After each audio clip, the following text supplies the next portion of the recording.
अगर कोई लड़का इंडिया से बाहर जाकर कोई यूनिवर्सिटी में पढ़ाई करता है तो लोगों के मन में एक सवाल जरूर आता है कि अगर लड़का इंडिया से बाहर यूनिवर्सिटी में पढ़ रहा है तो उसकी लाइफ तो सेटल है। लेकिन इस भ्रम में जीते जी कई सदियां बीत गई और यह बाद में पता चला कि जिस यूनिवर्सिटी में हम बाहर जाकर पढ़ाई करते हैं और जो यूनिवर्सिटी आज ग्लोबल में टॉप नंबर पर है, दरअसल इन सब की शुरुआत भारत से ही हुई थी, क्योंकि सबसे पहले भारत ने ही इस दुनिया को पहली यूनिवर्सिटी दी थी। एक ऐसी यूनिवर्सिटी जिसका एजुकेशन देने का तरीका और क्वालिटी कुछ इस तरह था कि कोई भी यूनिवर्सिटी उसको बीट नहीं कर सकती थी।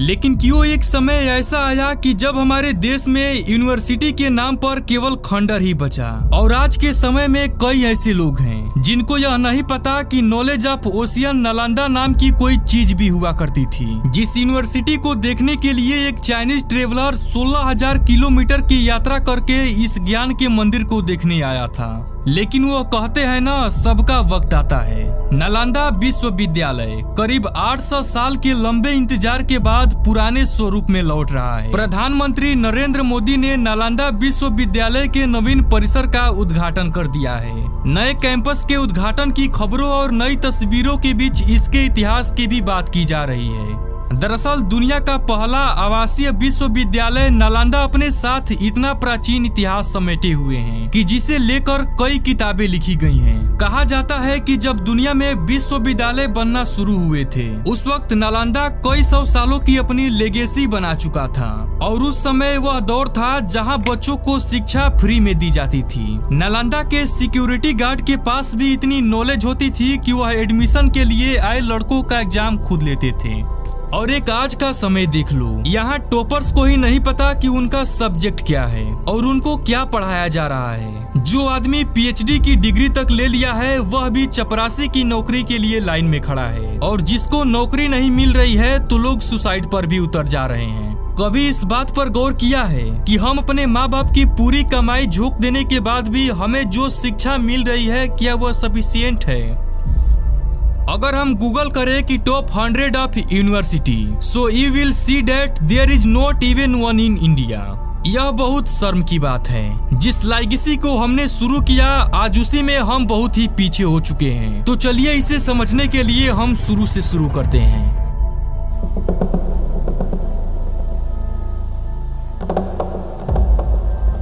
जब भी दुनिया की टॉप यूनिवर्सिटी की बात होती है तो दिमाग में ऑक्सफोर्ड और कैम्ब्रिज के ही नाम आते हैं, लेकिन नालंदा विश्वविद्यालय उससे भी काफी पुराना है। नालंदा 3 शब्दों से मिलकर बना है, ना, आलम और दा। इसका मतलब है कि एक ऐसा उपहार जिसकी कोई सीमा नहीं है। इसे 5वीं सदी में गुप्त काल में बनाया गया था, जिसको कुमार गुप्त प्रथम ने बनाया था और 7वीं शताब्दी तक यह महान यूनिवर्सिटी पूरी दुनिया में फेमस बन चुका था। यह एक विशाल बौद्ध मठ का हिस्सा था और कहा जाता है कि इसकी सीमा करीब 57 एकड़ में थी। इसके अलावा कई रिपोर्ट्स में इसे और भी बड़ा होने का दावा किया जाता है। कुछ रिकॉर्ड्स के मुताबिक यह आम के बगीचे पर बनी थी, जिन्हें कुछ व्यापारियों ने गौतम बुद्ध को दिया था।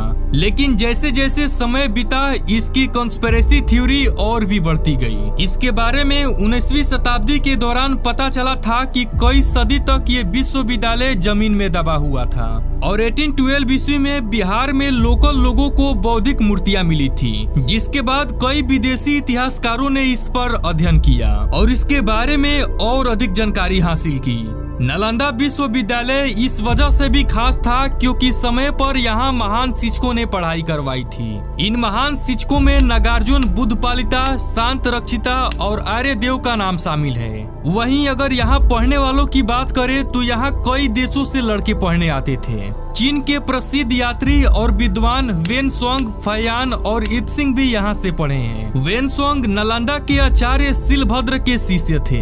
वेनसोंग ने 6 साल तक नालंदा विश्वविद्यालय में रहकर कानून की पढ़ाई की थी। हम आपको बता दें कि विश्व का यह प्रथम पूर्णतः आवासीय विश्वविद्यालय था और उस समय इसमें तकरीबन 10,000 विद्यार्थी और लगभग 2,000 अध्यापक थे। इसमें शिक्षा ग्रहण करने के लिए विद्यार्थी भारत के विभिन्न क्षेत्रों से ही नहीं नहीं बल्कि कोरिया, जापान, चीन, तिब्बत, इंडोनेशिया, फारस तथा तुर्की से भी आते थे। इस विश्वविद्यालय की भव्यता इतनी सुंदर थी कि यहाँ 300 कमरे, 7 बड़े कक्ष और पढ़ाई के लिए 9 मंजिला एक लाइब्रेरी थी। साथ ही यह कई एकड़ में फैला हुआ था। यहाँ हर सब्जेक्ट के गहन अध्ययन के लिए 9 मंजिला लाइब्रेरी भी बनाई गई थी, जिसमें तकरीबन 90 लाख से ज्यादा किताबें रखी हुई थी। तुर्की शासक बख्तियार खिलजी ने नालंदा विश्वविद्यालय में आग लगवा दी थी और अकॉर्डिंग टू हिस्ट्री नालंदा विश्वविद्यालय में 90 लाख किताबें थी, जो पूरे 3 महीने तक पुस्तकालय में जलती रही। हमला के दौरान उसने अनेक धर्माचार्य और बौद्ध भिक्षु को भी मार डाला। खिलजी ने उत्तर भारत में बौद्धों द्वारा शासित कुछ क्षेत्रों पर भी कब्जा कर लिया था। इतिहासकार विश्व प्रसिद्ध नालंदा विश्वविद्यालय को जलाने के पीछे जो वजह बताते हैं, उसके अनुसार एक समय बख्तियार खिलजी बहुत ही ज्यादा बीमार पड़ गया। उसके हकीमों ने इसका काफी उपचार किया, परंतु कोई फायदा नहीं हुआ। तब उसे नालंदा विश्वविद्यालय के आयुर्वेद विभाग के प्रमुख आचार्य राहुल श्रीभद्र जी से उपचार कराने की सलाह दी गई। उसने आचार्य राहुल को बुलवा लिया तथा इलाज से पहले शर्त लगा दी कि वह किसी हिंदुस्तानी दवाई का सेवन नहीं करेगा। उसके बाद भी उसने कहा कि अगर वह ठीक नहीं हुआ तो आचार्य की हत्या करवा देगा।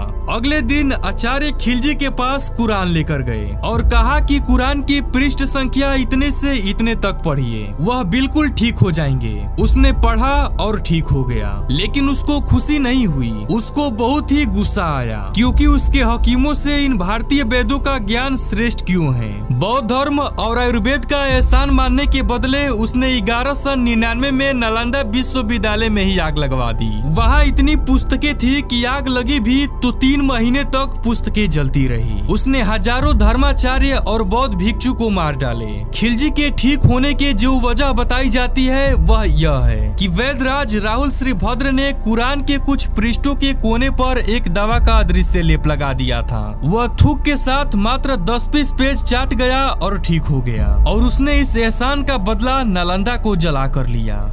खैर, ऐतिहासिक नालंदा विश्वविद्यालय के नए कैंपस का उद्घाटन हो चुका है। पीएम नरेंद्र मोदी ने बुधवार 19 जून को नए परिसर का उद्घाटन किया है और उन्होंने इसे भारत के लिए एक स्वर्णिम युग की शुरुआत और वैश्विक स्तर पर देश की क्षमताओं को प्रदर्शित करने वाला एक महत्वपूर्ण कदम बताया। करीब 1749 करोड़ रुपए की लागत से बना नालंदा यूनिवर्सिटी कैंपस बिहार राज्य के नालंदा जिले में है। नालंदा यूनिवर्सिटी की जो तस्वीरें सामने आई है वो बेहद ही मनमोहक है। ये इस बात का प्रमाण है कि नालंदा यूनिवर्सिटी देश ही नहीं दुनिया की सबसे खूबसूरत यूनिवर्सिटी की सूची में शुमार हो सकती है।